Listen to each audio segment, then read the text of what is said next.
Have you ever trusted someone so completely, only to have that trust shattered most unexpectedly? What would you do if the person you were planning to spend the rest of your life with used your money to betray you? How would you react if you found out that the love of your life was cheating on you while on a trip you financed? Today, I'm sharing a deeply personal and heart-wrenching story that I believe many of you can relate to. This isn't just any story, it's my story. A story of love, betrayal, and ultimate resilience. Imagine planning a future with someone only to discover they've been deceiving you all along. My soon-to-be wife used my money to cheat on me in Scotland, a place I thought would bring us joy and memories. But what she brought back was far from what I expected. Stay with me until the end, because the last part of this story is something you won't want to miss. Want to miss.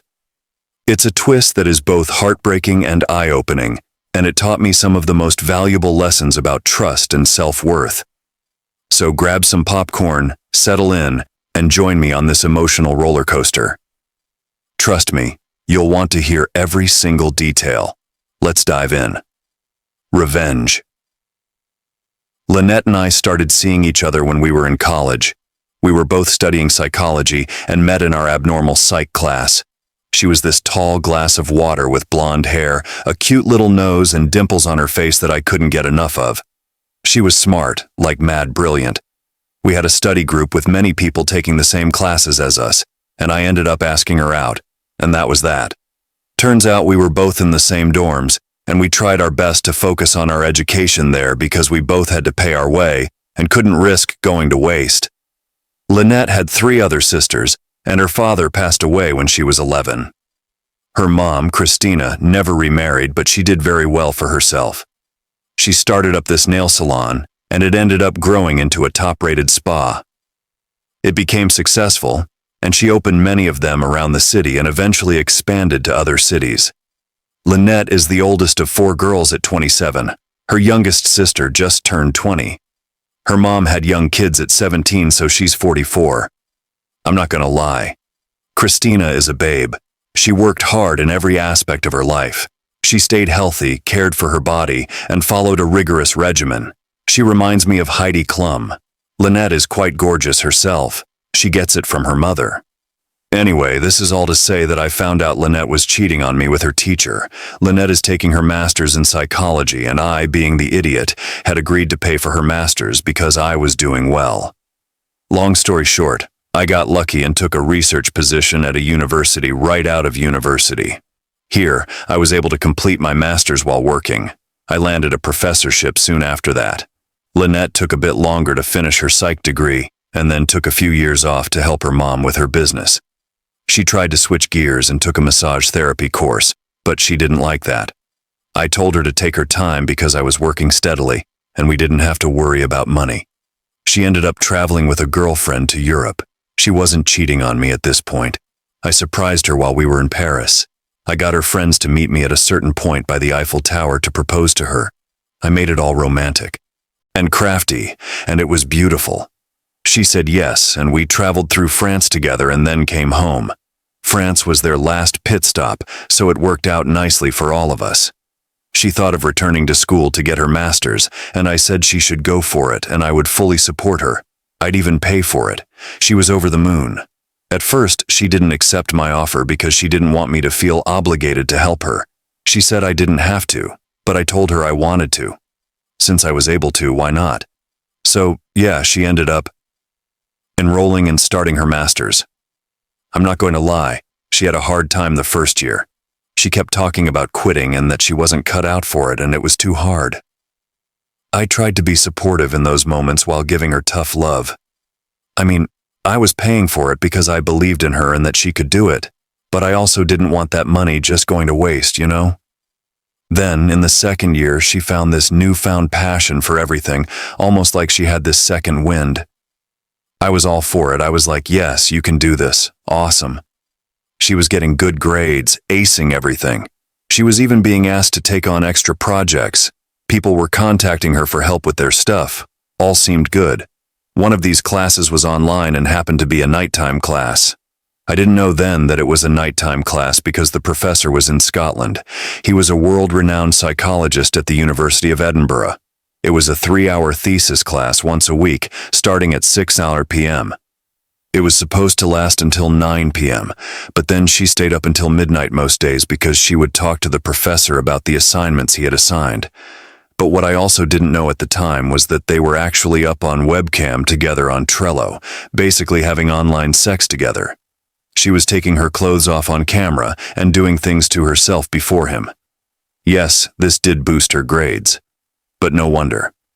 So it all started when she said she wanted to go to Scotland for reading week. She said there was a bunch of people from her thesis course who were going for research purposes because there was a conference going on. I was like, oh, strange. I didn't hear about any conference.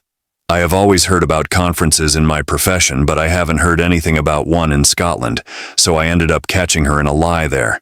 Then she comes back and gives me some half-ass explanation.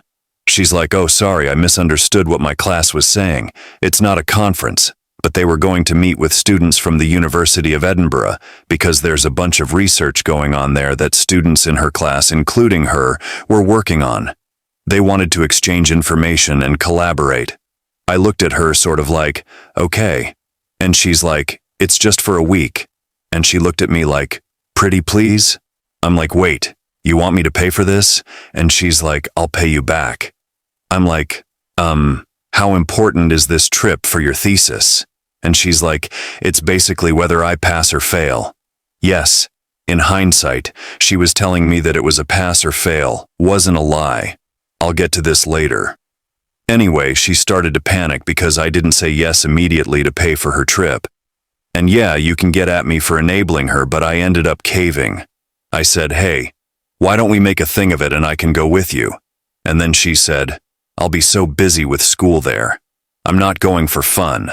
I'm going to be there to do research, Stephen. And I'm not going to lie, that crushed me. I didn't want to start a fight and stress her out. Little did I know she was going to Scotland alone to meet up with this professor to bag him. So I know some of you will ask about this too. So the fight used to work. She paid her way through school at her mom's spa, doing administrative work and running the books because her mom told her she wouldn't be paying for her school or any of the girls. It was a way for her to teach her girls hard financial lessons and get them to go to school for what they wanted. But it seems that once Lynette knew that I would stick around, and as soon as I had said I would pay for her schooling, she took advantage of that and didn't have to work for much since it wasn't her own money. Since it was my money, she could fluff it about. But I did see her grades in all her courses except for her thesis course because you don't get a grade for your thesis until the end of your thesis, but it was a big deal. It can make or break your grade. The reading week came and she went to Scotland. She messaged me every day when she woke up, once at dinner and once before bed. We'd video chat or send snaps to one another. I didn't question anything. I just tried not to bother her. But whenever I did ask what she was doing, she wouldn't give me the details. She'd say that she and her friends were going out with the professor there and talking research over dinner or something along those lines. Strangely, the professor was crossing a professional boundary by taking his students out. When I said that was strange, she snapped back and said it was normal for professors to do it there. And then she never mentioned the professor again. I don't know what it was, but while she was in Scotland, I had this urge to find out what was happening. So at that moment, I went on to the shared computer where she took her classes and reviewed the log for the webcam. I saw that she was talking to the same professor and managed to get his name. That's when I looked him up. He was this handsome, studly guy who lived in Scotland. I never remembered if Lynette had told me a name, but then I saw a list of places he was teaching at and saw that it was, in fact, Lynette's school. He taught a bunch of classes that she would have taken there.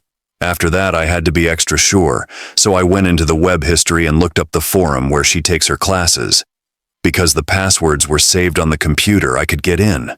Searching through these forums to see if this research BS was true and that students from her class were planning on going for educational purposes, I saw nothing, no mention of the sort.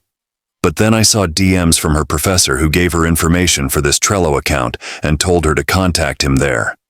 So I went into the web history again and looked up Trello. I managed to log in with saved passwords and saw their whole conversation history of sexting and all that jazz. I even found videos that she tried to save in some hidden folder of her taking her clothes off on a webcam. They were hooking up over the interweb. Then I saw a back and forth about her going to Scotland, his address, where to go, what he plans to do to her, and her planning on taking it and you name it. So then I changed her passwords on everything so I only knew what they were. And to be honest, I just changed them to a bunch of random letters and symbols. Then I went on to her email and changed the passwords. Because we've been together for so long, she made her second-step authentication, so the password change went directly to me, and of course I accepted the password update. Then I returned to her school webpage and withdrew her from all her classes. Then I moved all the money in our joint account to my joint savings. She would have seen that because we get notified when money gets moved out of the account for billing purposes. Then I sat and waited for her to reach out to me. Waiting, nothing. Meanwhile, I'm taking screenshots and saving emails, saving everything I can to send to the appropriate people. Then I sent all those screenshots to her mother, sisters, and friends. Her mom calls me, asking what's going on, and I tell her exactly what I saw, reading these messages word for word to her. She's like, "I'm coming over." Within minutes, she's at the door, asking if I'm okay, and if I've told Lynette that I know everything. I'm like, yes and yes. I felt much better than I had thought. Maybe it was a shock. We're sitting on the couch and she's talking to me, trying to get where everything went wrong. She just kept saying how sorry she was and how ashamed she was. Honestly, I'm not even embarrassed to admit that one thing led to another and Christine and I hooked up right there on the couch. It was glorious. It was the best I've ever had and wasn't awkward afterwards. It was cool. So she just got up and said she'd be in touch and how sorry she was again, and she'd let me know if Lynette reached out to her. After that, I slept like a baby. I woke up in the morning with over 30 texts and phone calls. I wanted to call our cell phone provider to cancel that number and get it cut off. Lynette texted me saying, "What the hell are you doing?" And that I flew off the handle. She claimed I had no basis for moving the money and telling her family and friends. She even claimed that I had forged the apparent evidence and that I was a bold-faced liar who just wanted her out of my life. She said if I wanted her out of my life, I should have just left her and divorced her, and now she's stranded in a different country. Not, but I know what she was trying to do, trying to create a certain storyline over the text because she knew she was in depth. I had the passwords, the evidence, the upper hand. She had nothing. I even considered calling the airline and waiting on hold for 10 hours to cancel the ticket, but I didn't. I texted her that I spoke to her mother, who would pick up all of her stuff and take it to one of her sister's places, and that she should reach out directly to her mother. And that was that.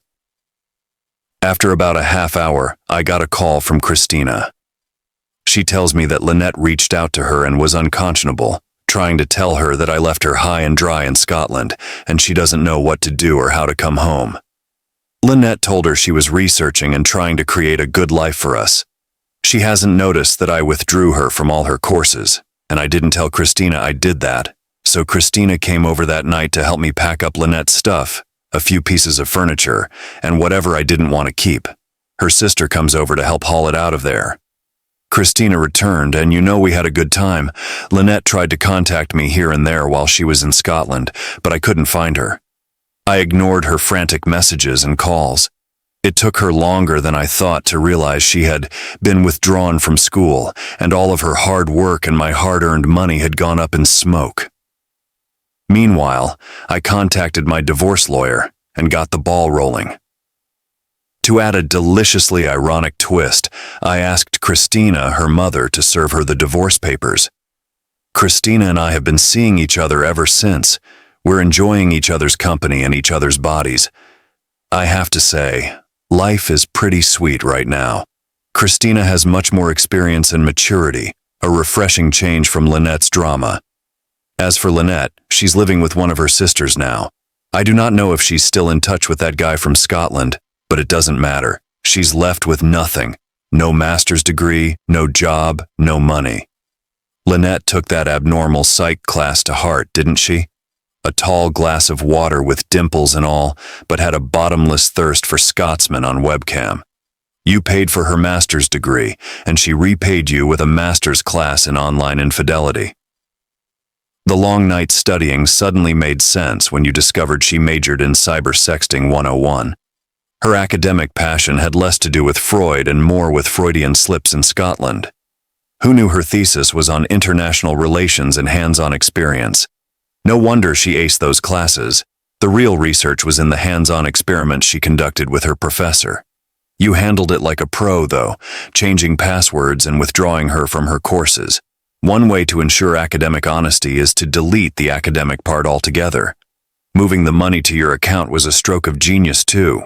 In the end, Lynette's education wasn't a total waste. She taught you how to spot a pathological liar. But the pièce de résistance was hooking up with Christina. That's a plot twist even Freud would envy. It seems like you found a way to appreciate the family business, just not the way Lynette expected. Next time Lynette wants to study abroad, she might want to consider who's paying the tuition and enjoying the family perks at home. What do you think? Did OP take it too far? What do you make of this connection with Christina? Thank you for joining us today, and that wraps up today's video.